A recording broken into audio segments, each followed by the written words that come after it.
Blog Talk Radio. Hey, good afternoon, everybody. It's 2 o'clock on a Wednesday. See what I mean? I don't know what it is. I'm telling you right now, it has everything to do with the fact that whenever I do radio, I'm either a day late, dollar short, or a dollar behind, or a day behind, however the expression goes. It's Thursday afternoon, 2 o'clock Central Standard Time. So first of all, thanks so much to everybody listening in. Before we patch Andrew in on the line as well as Sheila, a couple quick announcements, and I'll try to make this super quick because I know that Andrew's got a busy day ahead of him. First of all, I want to remind everybody, as I had posted up, one more reminder, my teaser trailer for the movie we are filming this Sunday in West Dallas. If you have not expressed an interest, today would be it, as in absolute last day, not taking anybody else. If you want to participate, please feel free to DM me on social media. Otherwise, the direct email is cin4251@gmail.com. Second of all, a reminder to everybody, regular submissions, don't forget about my film festival, artisalive.filmfestival.yolastate.com. We're in the regular submission period. That means we're taking all films, shorts, features, and youth films, as well as screenplays, as well as web series. And, of course, remember the fees for that involved are $30 for regular films, $10 for youth films, $20 for screenplays, and web series, I believe, is the price of $30. So, again, artisalivefilmfestival.yolasite.com. Otherwise, Film Freeway, of course, go there directly to go ahead and throw your stuff in. I want to remind everybody that today is my last show of the week, and then I am off all weekend. Thank you, God, because I might end up having to go to New York or L.A. or I don't even know. In any case, we'll be off the radio after today. And then, of course, join us on Monday, actually, at 2 o'clock Central Standard Time. I just want everybody to check him out. He is the Prince of Venice food truck located in New York City. Very first time I'm going to be interviewing a food vendor, and he is 100% Italian. All of the stuff that he sells, 100% Italian. Super, super, super excited about that. So join us 2 o'clock Central Standard Time on Monday as far as that goes. The only other reminder that I have for everybody is please make it a point, if you could. Just check out my film Facebook page. Why? Because the website's not 100%. I don't want you going there. It's called Love's Two-Way Mirror. If any of you are still looking to donate, we're always taking donations, of course. Why? Because I'm going to go broke making this film. That's why. So if you can spare it, give it. If you can't spare it, show up, do the trailer, talk about it, get the word out. Doesn't really matter to me. Any exposure is good exposure as long as it's not negative exposure. Speaking of exposure, I almost forgot. I just found out today I will be on television this coming Tuesday, 9 o'clock Central Standard Time on Channel 4, The Morning Blend, which is a lovely show hosted by Tiffany Ogle. 9 o'clock Central Standard Time, Channel 4, WTMJ here in Milwaukee. If you guys can't catch it because you're at another place, I will go ahead and I will repost the original link. So please make it a point to support. Not so much for me, but we're going to be talking about the film, which involves a whole bunch of actors, a director, all sorts of different locations. It's just wonderful fun. So please join in and watch, or at least try to watch when I post it. Please, I'd appreciate it. Now, on that note, I'm tired of listening to myself talk. Let's get Andrew on the line and we can start talking with him. Hello? Well, hello there. Hi. How are you? I am fabulous. How are you today? I'm very nervous, actually. I've been doing a lot of digging and researching about you and your project, and I'm totally freaked out. And I've seen you on Facebook, and I'm like, oh, my God, this guy's coming on my show. He has a very strong personality. He speaks what's on his mind, which is very similar to myself. And he's an indie filmmaker like myself. So I think we'll get along fabulously, actually. So I should be thanking you for taking the time. I know you're terribly busy. How are things going? Actually going very, very well. Sheila and I were at the Texas Capitol this morning receiving an award from the Texas governor for our film, A Gift of the Heart, and the fact that, we're purposing, a lot of our net profits from the film to kids with cancer and organ donation.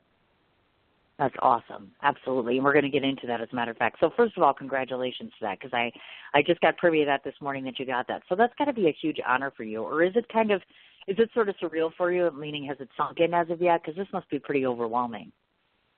It pretty much is at this point because, we've been on the road now for 7 days straight. Wow. So we're kind of a little punch drunk and a little bit tired. We've been in and out of radio stations, in and out of TV stations, in and out of newspapers. In and out of newspapers. Oh, and actually, we're sitting outside the Austin American Statesman newspaper right now, talking to you, getting ready to go right into another interview. Oh my God, you guys are so cool. Oh my God! Well, I'm so sorry that I'm keeping you there. I mean, I didn't realize that. I knew you were going to be in a rush and going place to place, but. We're not in a rush. I We've got appreciate plenty it. of time for you. Yeah, no, we got good. plenty Well, of that's time to absolutely chat. awesome. Yeah, I we like don't that. mind. Okay. Yeah, not at all. Good. Well, I'm glad. And I want to spend, before I start saying anything else, I do want to send a special shout out to Donna, actually. Donna Segura is the person who aligned the two of us, as a matter of fact. She kind of came to me. I knew nothing about you until a few days ago, and she came to me and she was like, hey, let's get these guys on the radio show. She's lovely. Absolutely amazing human being. I cannot thank her enough for aligning the both of us. It sounds like you have a tremendous story with a lot of tremendous talent behind it, which we're going to get into. So, yeah, Donna, if you're listening, thank you so much for setting this up. So there's a lot that I want to talk about because of the fact that obviously you're doing this phone, but that's not all who you are, obviously. So we could either start with Sheila or we could start with Andrew. Which would you prefer, you or her first? Well, why don't you go ahead and speak with Sheila a little bit? Okay, Sheila. First of all, hello, you're a queen. Okay? I'm so jealous. I'm literally bowing down to the phone. I am an international I'm like, oh my God, queen. I'm not worthy. That's so cool. How did you get to become a queen? Oh, a lot of hard work. I did local beauty pageants and stuff, and I realized that, I wasn't doing anything. I was just taking the crowns home, putting them on the shelf, and never looking at them again, and started researching, and I found the World Tourism Pageant, and you can just, if anybody wants to check it out, it's, worldtourismpageant.com. And, okay. I thought, you have to have a platform, and this is something I've been doing for decades, trying to raise funds and help people, that have very ill children in the hospital. And so I thought, well, great, that's my platform. And apparently she kind of pushes the director. Her name is Terry Moore Alexander, and she literally pushes her girls to get out front, tell people what they're doing.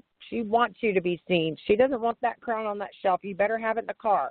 I carry my crown everywhere, and I use my crown everywhere. And so, she kind of pushed me forward, and so I had read all this, and I thought, well, gosh, that sounds more like what I want to do. I want to do something with it. And it was an international title, so I thought, I have no chance in the world. My first huge pageant, and I was like, no way. And by the grace of God, people liked me, and it's not just about beauty. It's about what you stand for, and it's about how you represent yourself. And like I said, the grace of God, the judges liked me, and I got the points, and I won the title.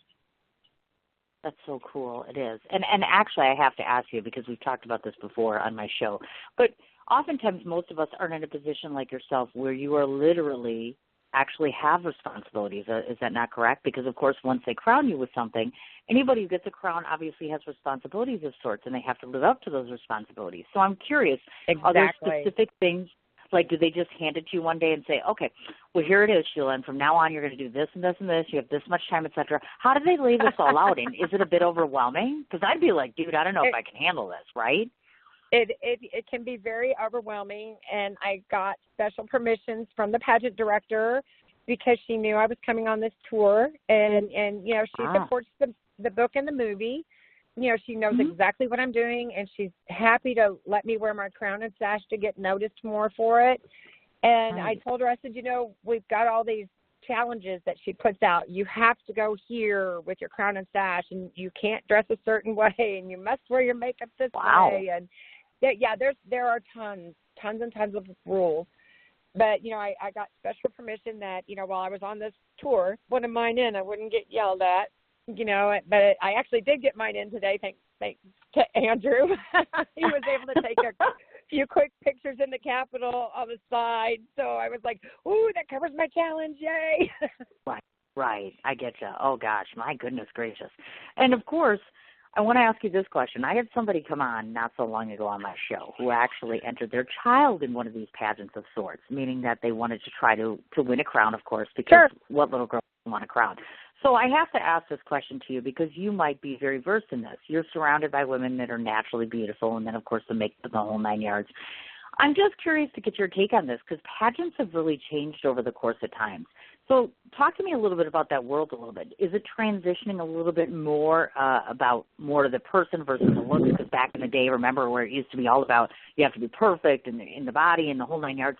Is the mentality and the mindset changed a little bit with this competition or evolved Oh, at that's all, a maybe? loaded question, though. That's a loaded question. See, it depends on what you're going for.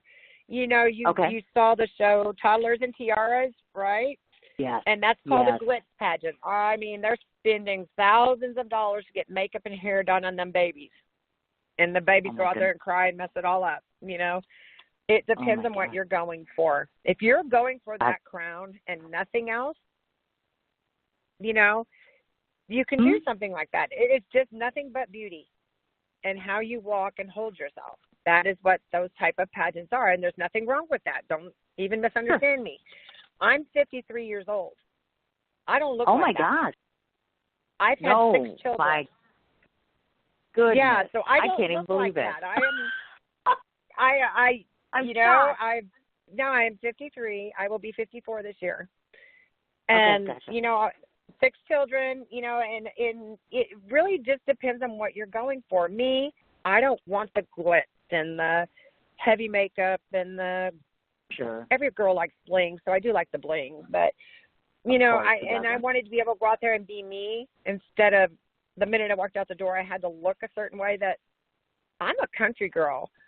Yeah, flip-flops, ponytail shorts.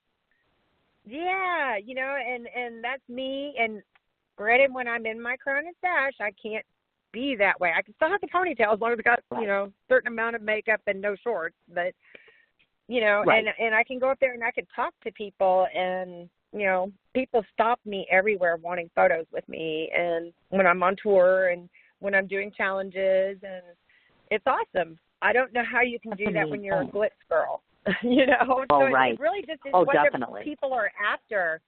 It's truly what they're after. It truly is. You can find them all the way. So, yeah, they've morphed because it used to be nothing but glitz, and now it's morphed into let's give it meaning and let's give it some meat and purpose. So it has morphed. You are for years, is correct? Does the term go for a year or 2 years, or specifically how long are you within this capacity? I unfortunately have to give my crown up at the end of July. I will no longer reign, and then I will be able to run for the state of Arkansas again, and then compete for nationals to take the title again, but that would be 2 years down the road. Gotcha. Okay, got it. So now I got a sense of what you do, et cetera. And in a little bit, of course, we'll get into how you two aligned with one another. But I have a few questions to ask Andrew, actually, because Andrew, of course, has a backstory as well. So let's start and speak to you for a bit, Andrew. Obviously, I understand that of the many things that you do, because you're not just one thing. You're not just a writer, not just a producer, not just an actor, of course. But one of the things I thought was so cool is that you've done poetry before, which I, too, have done myself. So that's a kind of a different extension of writing versus like writing a film, et cetera. So tell me a little bit about your writing background. Did you go to school for this? Was this more self-taught? How did you even get involved with the writing to begin with? Actually, it's quite an uninteresting story, as a matter of fact. Oh, come on now. I was just bitten by the writing bug when I was very, very young. I was probably, say, 6, 7 years old. And I started writing poetry when I was 8. I actually still have the original one, and I'll be releasing Volume 1 and Volume 2 of a diary of poems, because there's 45 years of poetry in there, and it really, and for some reason, when I started out, I started putting the year down of when I wrote the poem. So I have a whole life's work of poetry, 440 odd poems, pages worth.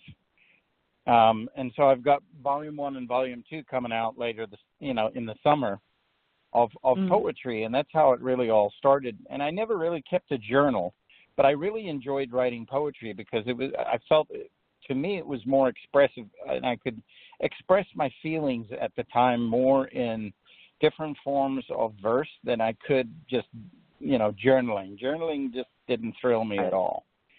So that's how I kind of did that, was, anytime I felt, joy, pain, suffering, or just wanted to be nonsense, poetry gave me the opportunity to be any way I wanted to be and express my feelings in poetry.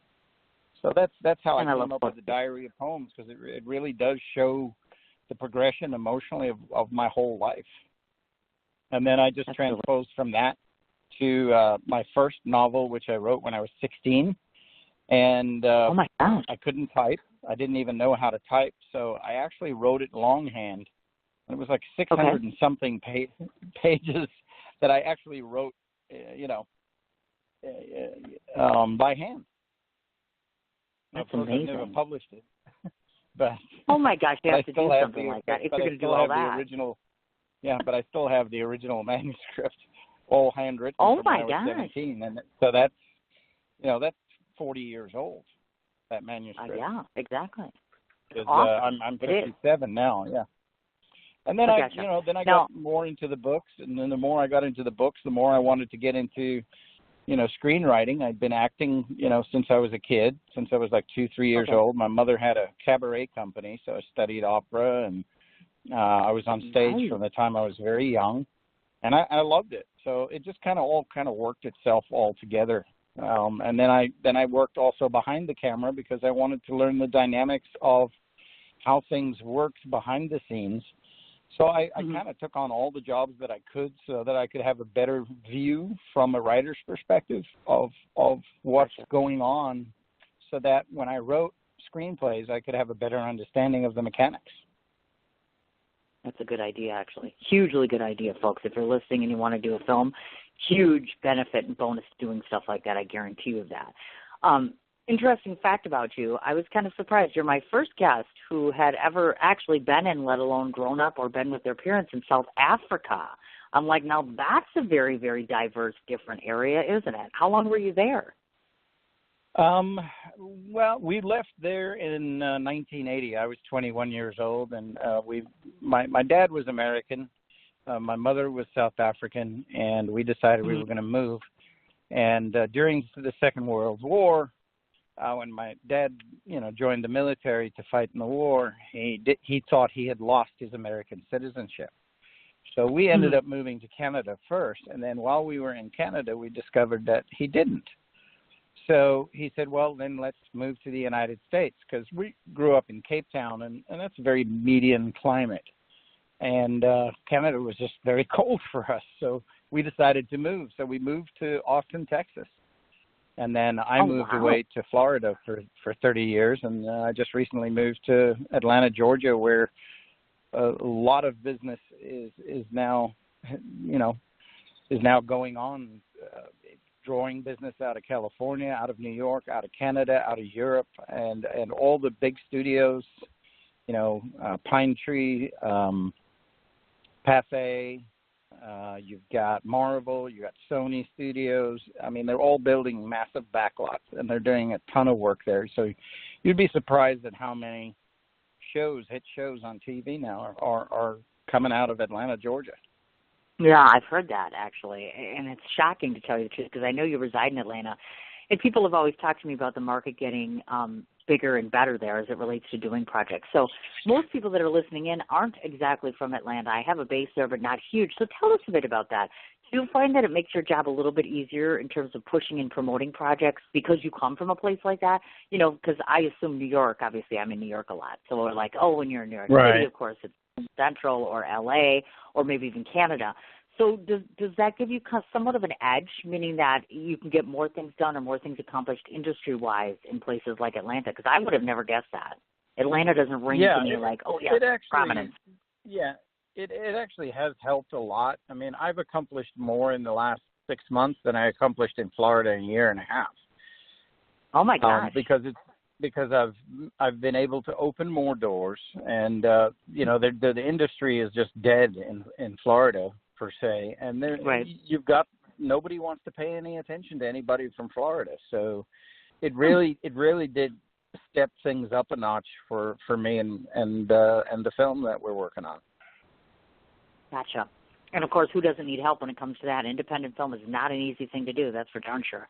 Now I have to ask, the other thing I noticed that you've done before is you're a teacher, which I've also done, and I can't tell you how exciting and rewarding it is to be a teacher. So how do you even fit that in? Because I was looking at your repertoire and resume, and I'm thinking, I mean, when does he breathe? Because I'm like, he's acting, he's doing this, now he's got this film. And I totally can relate, but I'm like, when do you breathe and how do you do that? And do you even get to teach that often anymore? I mean, meaning outside of the actor, because I know you've got the actors jam session, but Right. on a regular basis? Can you even teach regularly? Would you want to teach regularly? I just do the Actors Jam session, which is like a weekend workshop, because I can do it at any time that I want, wherever I want, and it's not something that has to be consistently. I have to show up every week because my schedule won't allow for it. I mean, I haven't had a day off in over 2 years now. It's 7 days a week, and sometimes it's till the wee hours of the morning because I'm communicating with people all the way from the West Coast all the way out to Greece, halfway around the globe. So, goodness. When you're covering so many different time zones and you're talking to producers and directors and actors from all over the planet, you don't really get a whole heck of a lot of time to rest. So I'm really looking forward to getting this film done so I can actually take a vacation. Good for you, though. No, seriously, because, I mean, I see burnout as one of those components that happens a lot in our industry. People are so excited, and the momentum's so big, and you work and push on it so much that eventually you're just exhausted. So my hat's off to you, my friend. Goodness gracious. Now, I have to ask, and either one of you can answer this, how did you two align together to work on this project? Did you know each other before? Was there a kinship, friendship? How did this come about? It came about because Sheila was at a pageant, the one that she won, the Nationals, the one that she won, as a matter of fact. And she ran into a radio show host that I knew at the time. And she told her, because her platform was to, help kids and that are dealing with cancer and families in need. And she said, well, I've got somebody you need to meet because he's making a film about this. So he's taking the whole message and the purpose behind it and the passion behind it from just a locality to a global stage. And so she called me up and said, you got to talk to this girl. And several days went by, not intending to ignore the message or give her a call. I was just really busy and just got, forgot. And then the host called me back and said, you haven't talked to her yet? You need to call her.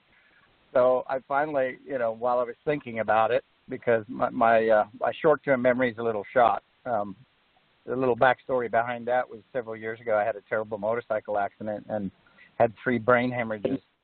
So my short-term memory took a bit of a hit.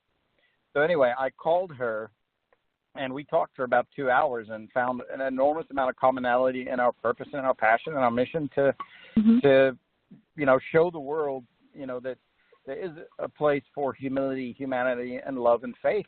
And that's been lost, and we're doing it in an entertainment format in the greatest way possible. So we got the trailer done.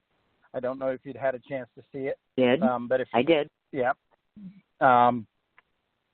That's at giftoftheheart.com. And we did that trailer for practically no money, which is absolutely amazing. Even the stars came in because of this project on their pocketbook to do the trailer so that we could continue to push forward.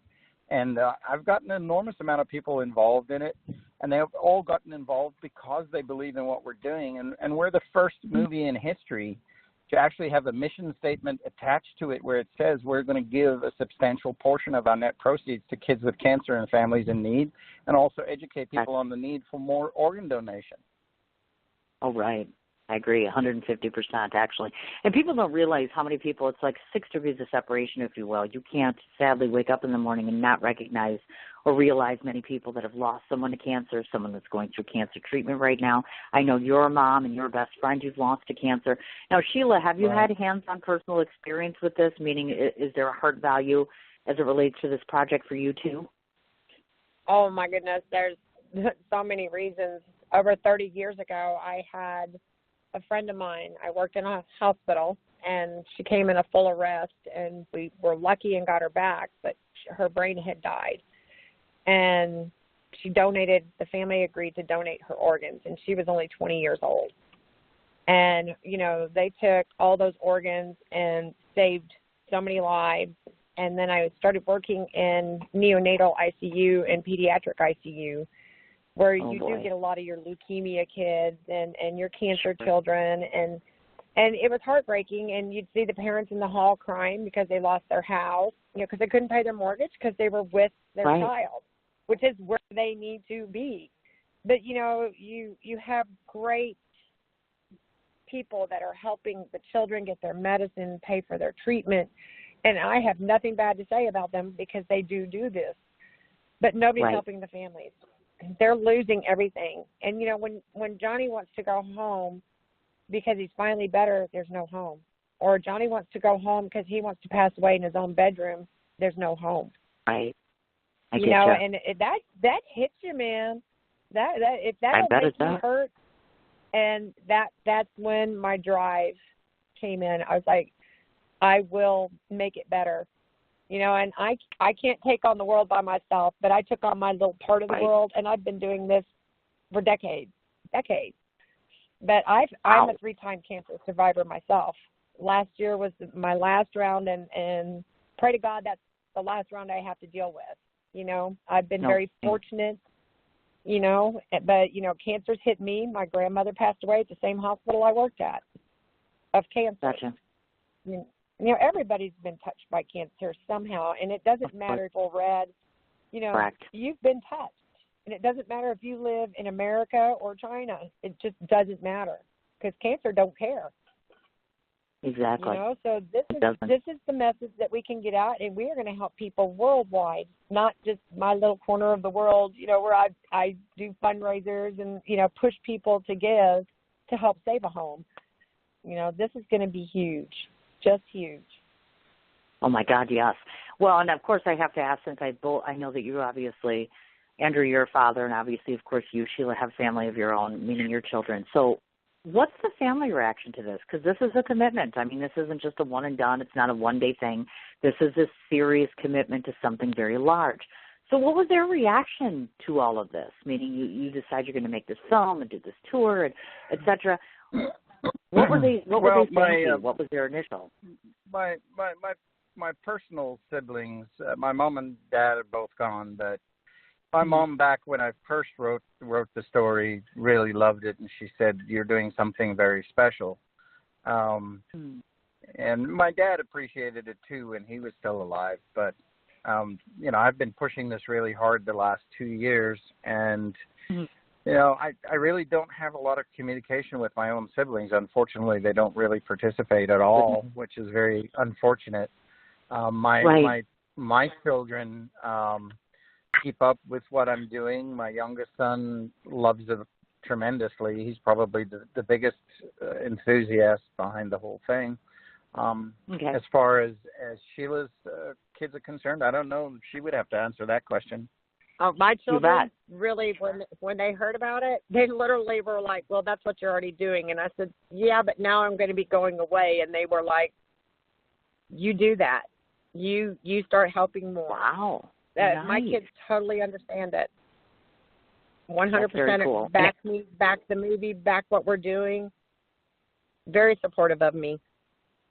And that's hugely important. Having support like that in your corner is essential, I think, very, very crucial when it comes to this, because this can be heartbreaking and it can be, as you said, exhausting, and a lot of demands and responsibilities and people coming at you, and a lot of interviews, et cetera. And I have to ask whose idea it was, because I saw your little Crusader mobile, and I'm like, I would totally tour the city with that, because I'm a writer. I would do a little book tour. I'd take my little friends with their musicians and be like, "Dude, let's get in this big mobile and go do it." Whose idea was that? Because it looks awesome. Well, there's two parts to this. I'm to blame for the tour because I'm like, we need to do this. He is to blame for the Crusader mobile. Really? It was your idea? Really? Yes. I love it. It's cool. Yeah, I was. We're driving around in an 03 Jeep Grand Cherokee, and she's leaking oil and leaking this and leaking that, and I only get 14 miles to the gallon, and she's got 260,000 miles on her, and we go, okay, we're going on this road trip, and I just kind of have to laugh, and I'm going, because I actually did an East Coast tour this time last year, and then I went all the way to California, and both those trips were just like this one. They were trips on faith. Because when I set out on the first trip, I did the car up. I was like, you know what? It's an old car. Nobody's going to buy the thing. I'll probably drive it till it dies. So I may as well Right. dress it up and be a rolling billboard so that no matter what I'm doing, if I'm not talking or selling the film, I'm always sending the message. So That's then, a very cool idea. A friend of mine suggested I put a big heart on the roof. And I said, well, I don't have the money to do that. And he said, you don't have to. I got a shop. I'll build you one and paint it, and you can just strap it down. So that's Oh, how my that God. came about. And about 3 days into the first tour, I was trying to figure out what to call the vehicle because I was like, the vehicle has to have a name. Right. And I said, what am I actually setting out to do? And it registered to me in the middle of the night that I was on a crusade to get this movie done. And hence came the name, the Crusader Mobile. Oh, my God, that is so cool. I like I said, I absolutely love it, and it gravitates attention. The first thing I noticed when I was looking at social media, I'm like, oh, my God, look at that thing. That's so cool. Is it comfortable, too? I imagine it's got to be comfortable for transporting because you're going away. Well, Sheila disagrees. I think she's pretty comfortable. Uh-oh, really, Sheila? Is it pain? She is not. It's not like being on the airplane or like something posh. Yeah. I mean, we disagree. We agree to disagree on that one, but it's better than being gets on a the job bicycle, done. I guess you gotta. That's exactly right. We undertook this trip the same way that I've done the first two together on faith, knowing that we wouldn't have enough money to get me back home. So here we are halfway through, just wondering every day if we're going to get enough donations to keep putting gas and keep moving. So we're enjoying every minute of it, and making the best of it and trying not to worry about it, just trying to keep the faith and keep moving. Day by day. Yeah. And we take it one day at a time and we know what our passion and our purpose is, and we run on faith, and we've set the marker, and we're going to do it regardless. Failure is not an option. Exactly. I would agree with you there. Now, I have to ask you, Sheila, because I'm about to ask Andrew, of course, because clearly I know that he's a SAG actor. He actually entered SAG in 1988. Have you, Sheila, done any kind of creative stuff, like in the creative world, whether it's writing, whether it's acting, whether it's doing film, etc.? Any of that side? I do. I play music. I am flute, piccolo, oboe, violin. I've played since I was in junior high. Oh, my gosh. That's probably the extent of my art. Well, I think moms are creative, period. So I think that we have an art form in and of ourselves, clearly. So I was like, okay, great. Well, especially so to entertain sick. Yeah, entertaining sick at one time, it is oh, my an art God, form. girl. I will give you that. That is insane. So much fun. Absolutely not. Oh, I bet. Totally that's a nice, well-rounded family. Yes, we have wonderful. My family is the bomb. I'm telling you, they are the bomb. My friends, they're some of the places we're going. My friends are putting us up just because we don't have the money for a hotel. So my friends are getting together and opening their door for us. Oh, that's so cool. And like couch hopping is not the worst thing in the world because we've been there, done that. Sometimes you have to rely on your friends for stuff. And they're just wonderful. They're saving us a ton of money that we don't have. So it's we are getting a lot of support from people around us. That is for sure. Oh, nice. That's very, very cool. Now, of course, Andrew, on the flip side, let's talk about you, of course. I see that you've had a number of different projects you've done. Looks like you've done extensive work in television because I was looking at the different blurbs here, the Superboy and Under Suspicion and Final Appeal, et cetera. Mm-hmm. So tell me a little bit about on the actor side of things because, of course, as an actor, I always like to talk to my friends that come on the show that do acting, and we get a lot of actors and filmmakers on here. So my one big question to you is because when you work acting-wise, do you do the traveling thing? Like some of my actors are bi-coastal where they'll do New York, then they'll do Los Angeles, or they do Las Vegas, et cetera. Do you primarily act within the course or in the realm of Atlanta right now? And second of all, I've always wondered about this. How is it out there? Meaning that every time I talk to a different actor, you get a different opinion on, there's 8,000 actors and only 2 roles out there, et cetera. Is it more or less cutting edge nowadays or competitive, or how are you faring with all that? Well, I actually stepped out of the front of the camera about 14 years ago to finish raising my children. It was just a personal choice, and now they've grown, and then I've moved to Atlanta, got an agent, got a manager, and have been pursuing that, vigorously since the beginning of the year. But I've found that everything is now very seldom do you get in front of an actual casting director. Everything's, done Sure. at home. You're submitting videos and stuff like that. And, I did get one job on my own. It was a co-starring role in a movie called Epiphany, where I play a Greek bad guy.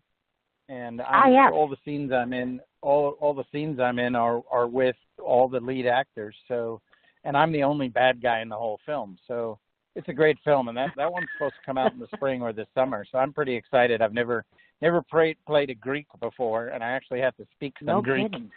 So that was God, something really? totally new to me. I bet. But That's I enjoyed the heck out of it. But I just I go wherever the work is. So I've been in New York to do work. The fly me in, fly me out kind of thing. I've been to LA. I've been to Miami. I've been over to Africa to work on projects. I haven't been to Europe as of yet. I almost got to go last year for a commercial. But I'm starting to push that side of it, a lot harder now, along with everything that I'm doing. Just right. to make sure that I keep my life very complicated. Don't we all? God I think forbid all of I us creatives time like to the breathe, chaos. right? Yeah, exactly. That's exactly the way it is. Creatives like the chaos as far as that goes. And I did notate. Exactly. Can you tell us anything about The Clue? Because I saw that was in pre-production for 2018, and it's got your name listed on it for participation. So can you tell us anything about that project? I really, did you say The Clue? Yeah, according to your IMDb, really that's the first thing I'll check out is let's talk about upcoming projects.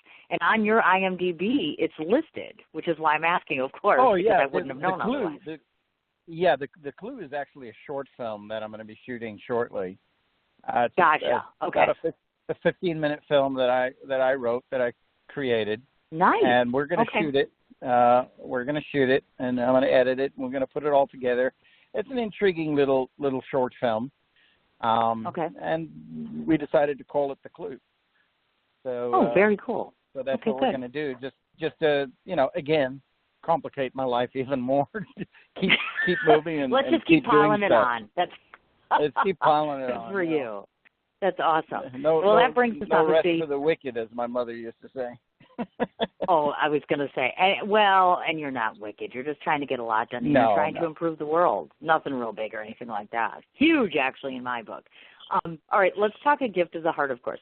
First of all, I have to tell you that one of my teen crushes is in your movie. I can't believe I just said that in front of 64,000 people. But yeah. Oh, my God, John Shire, he's so pretty in so many ways. I'm like, oh, my God.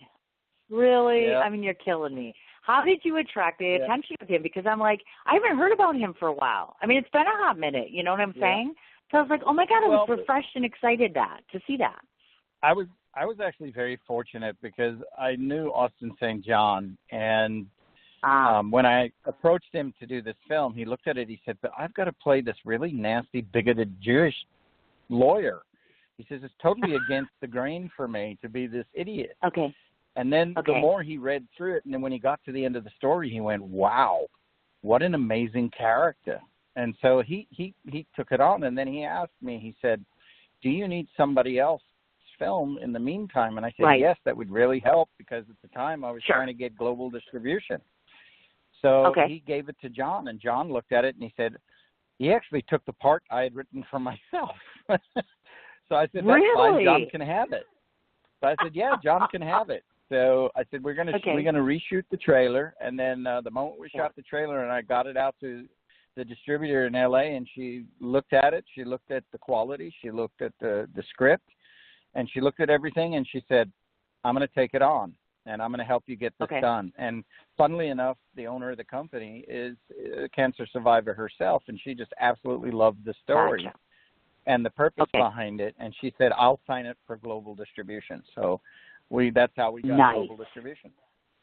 Very, very cool, as a matter of fact. And so I would ascertain that he is probably wonderful to work with. I haven't had the pleasure of working with him or meeting him or anything. Very mellow, very, very easy to get along with, very professional, just very relaxing, a wicked sense of humor. Me and John and Austin, we get together and we start giggling like schoolgirls, start taking the Mickey out of each other, Sure. So sure very relaxing environment and not stressful. I mean, golly, working on sets for 12, 14 hours a day is stressful enough. So, I've always concentrated on trying to make things run as smoothly as possible to relieve as much stress as possible, because we're all working hard. So, a happy set is a functioning and efficient set. Sure, I gotcha. And when it came to casting the actual production itself, clearly I'm going to guess, or I should say there are individuals that signed on, number one, because they like the purpose, but more importantly, what was important to you in terms of the casting and the selection of the people that you were involved with them? Because I'm finding that most of the time when you do a film, most people want to do it because they just love the art, they love the craft of acting, etc. Or did each one of these people have their own backstory as it relates to the cause? Some of them actually have their own backstories that relate to the film. But again, they're all coming in because they love its purpose, its mission, and they really love the way it's written. They really are attached to the story and its purpose. And they've all come in way below what I thought they would agree to be getting paid, which is astounding to me, which really tells me that for them, this is a passion. They want to be a part of this because they understand how big it's ultimately going to turn out. Of course. And that's wonderful, actually. So the story that we're talking about, obviously, we should have you elaborate a bit on. If you could tell your listening audience a gift of the heart, give them a short summarization of the film itself. And then, of course, tell me approximately, because as a writer, intrigued from start to finish, how long did it take you to put the entire screenplay together for the project? Well, this is where people get mad because I write very quickly. Oh. Okay. I wrote the book in a week. I wrote the screenplay in 4 days. Wow. Now, obviously, I've reworked the script and reworked the script and reworked the script, and sure. I reworked it like 10 times till I was really happy that I had gotten it, to perfection. And that took me 2 months. But still, when you're looking at, 11, 12 weeks to get at point of being a blockbuster, literally, that's not a lot of time. No, but, not really. Now I've got it to exactly where I need it to be. And good. And I'm very, very happy with it. And everybody is like, this is going to be way bigger than you think. And I just say to them that I really haven't had time to think about it. I've just been out trying to get the rest of our funding in place so that we can actually shoot it. Sure. And I haven't really thought about it. But now, when I started out, I had everybody telling me that I would never get anywhere. I'd never get stars. I'd never get distribution. I'd never get it done. It would take me 10 years to get a shot. And here I am 2 years in. I've got stars attached. I've got global distribution. I've got a trailer already shot. I've got 3/4 of my budget in place. And everybody's looking at me, and now I've got the bigwigs telling me this is going to be huge.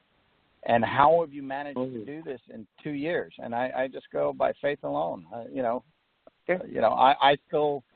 really don't have the time to think about it. I just keep pushing it hard because I want to get it shot. Sure. Of course, and you want to get it done, and you want people to see it, and you want to get the message out there, which makes perfect sense, of course.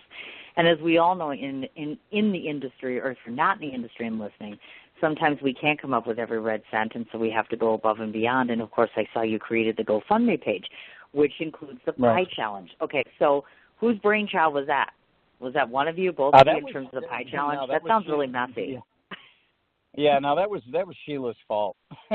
But what I said was, okay, if we're going to do a pie challenge, then once we hit 1,000 donations, even if they're just $1, people don't have to do the pie challenge. We'd like them to do the pie challenge just for giggles. Let's have fun with it. Sure. But if we get enough, then I get pie her in the face, so they get to see, an international beauty queen take a pie in the face. So that's Oh my pretty gosh, funny. how And funny is then that? Austin St. John, one of my stars, agreed the other day that he would, once we reached the $500 mark, he would have his 3 children hit him with a pie. So he would Oh my take a pie gosh. in the face. Then he said Okay. at 1,000, he would take 2 pies in the face from his kids. And at, I think it was 2,500, he would take 3 pies from his kids in the face. And then once we hit the $5,000 mark, he would designate an area in the country where he would invite a whole bunch of his fans to come and donate and bring pies, and he would allow them all to pie him. So, oh my gosh. That's his dedication to Really? this film. I mean, that's how much he's in love with it, that he's willing That's to do that. awesome. Okay, so it sounds like it's been productive so far, obviously, but I'm going to guess that you haven't quite met that goal as of yet. So at the GoFundMe page, you are at, let's just take a peek here because I had it pulled up here earlier, as a matter of fact. So you started this, it looks like you started this 12 months ago, so about a year ago or so, and you have a goal of about $5,000. Yeah, I started it 12 months ago, and then I stopped because I was in the middle of doing a whole bunch of other stuff, and then I restarted it That's what I thought. before the tour. So Gotcha. it really has only been moving, in the last. Okay. And do you think it's making a difference getting out and about and meeting people and talking to people in person and going place to place? Do you find it's kind of moving? Yeah, it's making a huge difference because every stop where we've got maybe 1 or 2 locations that we're going to, we're picking up, 1, 2, sometimes 3 more. Wow! Because people are noticing us, and we're putting it out there. And now that we've got this governor's award, I mean, people are going, that is such a great honor, but it still hasn't sunk in yet. I think it'll take a couple of days. For that it's to like sink surreal. in, it is, surreal. I mean, this is not an easy accomplishment to get a governor to give you a certificate of appreciation for your efforts. And, oh my God, that's amazing. So now we were kind of laughing after lunch. I said, we could leverage that with other governors and say, hey, but the governor of Texas did it. Why can't you do it?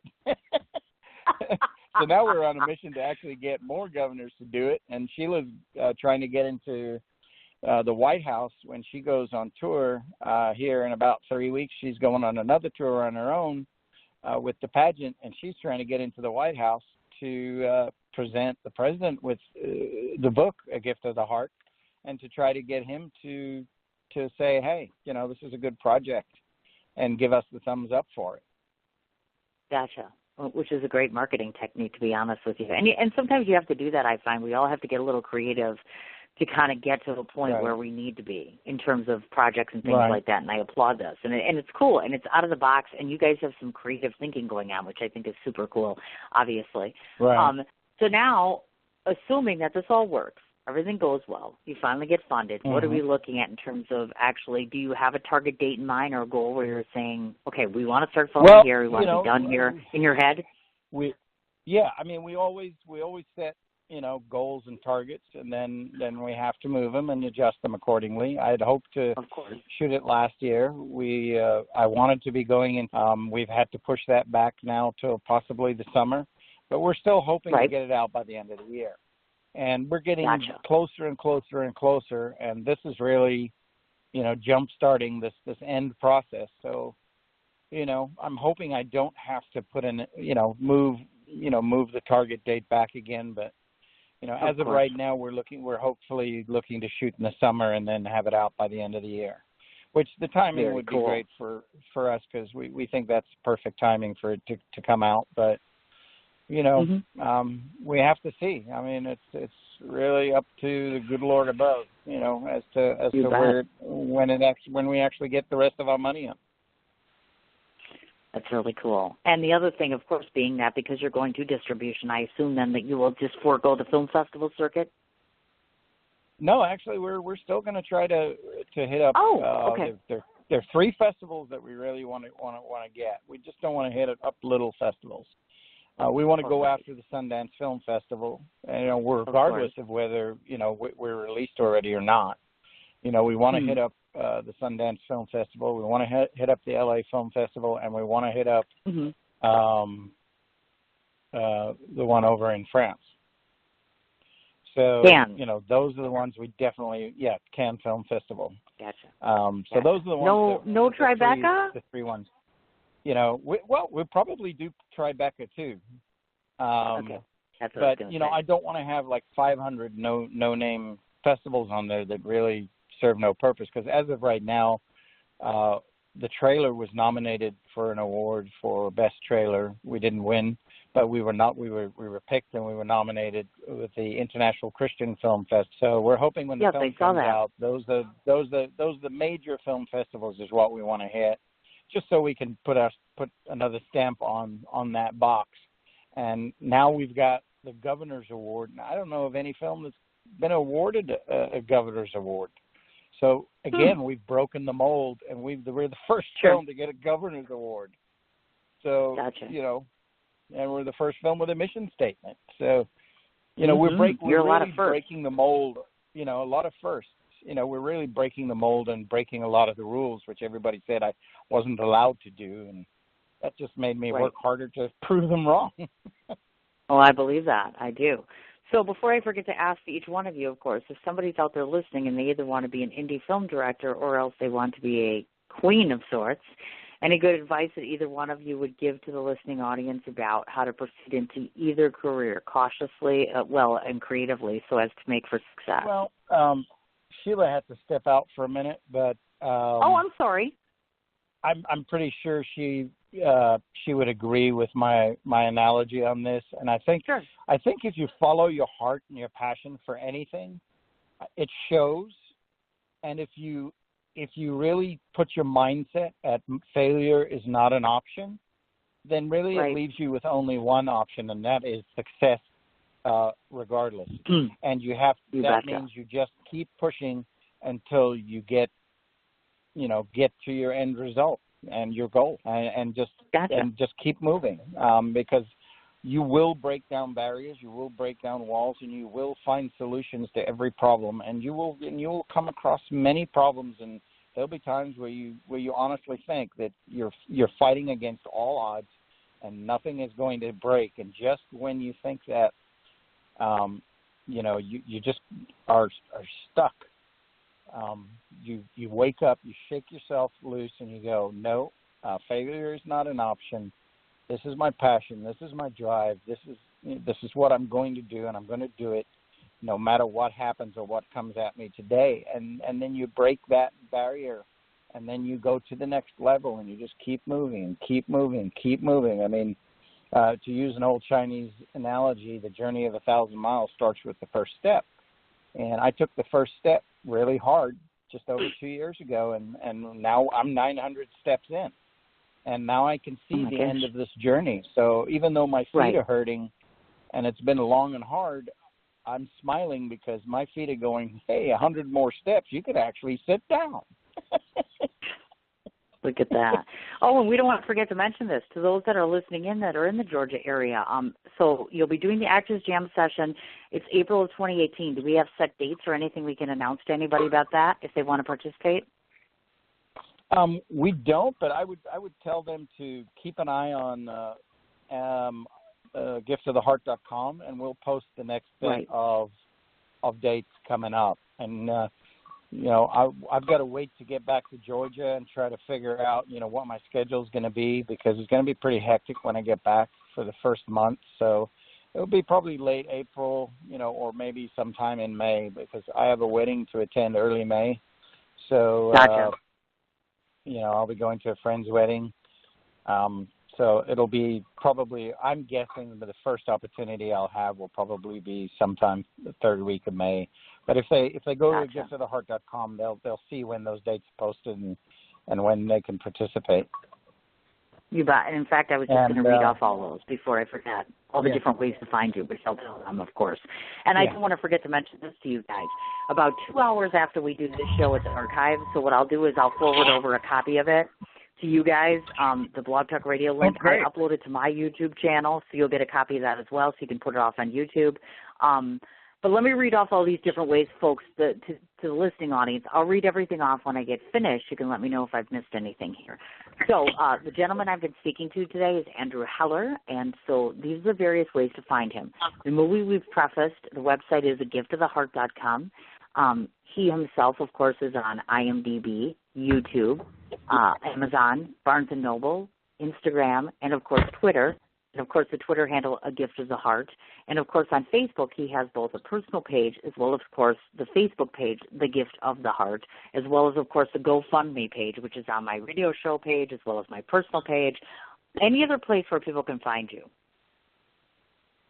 No, that they could email me at agiftoftheheartfilm@gmail.com. Okay.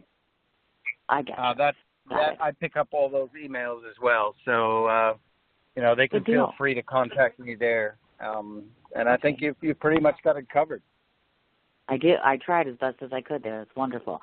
Well, I have to say it's been an amazingly quick hour here. My God, I can't even imagine that we've gone on for an hour or so. And I'm so thrilled and honored that you took the opportunity to come onto my show and explain about the movie, of course. I do hope that I have done my job well for you, that hopefully people will come and support you and your efforts. If they don't, keep coming back on my show, and then we can orchestrate something, or we could do a live event of sorts. We could actually do a live interview somewhere if you're going to continue on your tour. Yeah. New York. Are you in New York? Well, right now I'm in Wisconsin. I broadcast in Wisconsin normally, but I travel to New York City, I travel to LA, I travel to Vegas. So I do events all over the place all the time, and I do red carpet events all the time too. So if you find you get to the end of the road and you're still short, that's when you knock on the door and you say, hey, you know what, let's put something together. I would love that. That would be fine, because I love helping filmmakers, because that's what I do, and I'm a filmmaker myself. So we have to kind of all stick together in the same thing here. So please do so, definitely. Wonderful. Right, well, I'll let you guys get back to your day and your tour. Go get some rest. Thank you both of you, both you and Sheila. Thank you 100 times over for coming on the show. I appreciate it. And thank you so much for having us and actually looking it up and knowing us. We appreciate that. Oh, of course. That's what a journalist is supposed to do. I'm glad. I'm just, like I said, I'm fortunate that Donna reached out to me. And I wish you nothing but luck, and certainly feel free to come back anytime. Well, thank you so much. It's been a pleasure. Anytime. Thank you. Thanks to all your listeners for giving us an ear and listening to what we're up to. We certainly appreciate everyone. Of course. Stay in touch and let us know how you're doing, please. Will do. Thanks so much. All right, guys. Have a great day. Bye-bye. All right. That was wonderful, wasn't it? Again, his name is, of course, Andrew Heller, and, of course, his absolutely wonderful sidekick, Sheila. Again, it's agiftoftheheart.com. They can be found on Facebook as well as on Twitter, A Gift of the Heart.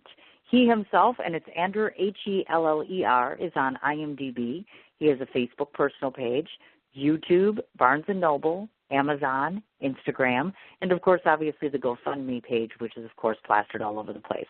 Again, one big, huge thanks to Donna Segura from Oleander PR for hooking us up today with this interview. If anybody's interested in finding out what PR services she offers, it's oleanderpr.com. That's OLEANDERPR.com.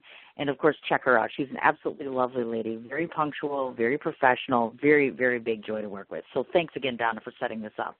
And, again, folks, I am now off the air officially until the 19th.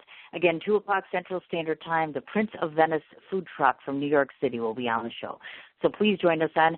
Huge thank you to everybody to listening in today, to supporting the show, and more importantly, supporting my movie, which, again, if anybody of you are interested, please feel free to come and do the teaser trailer with us on Sunday. All right, guys, you have a great day. We'll talk to you next week. Take care.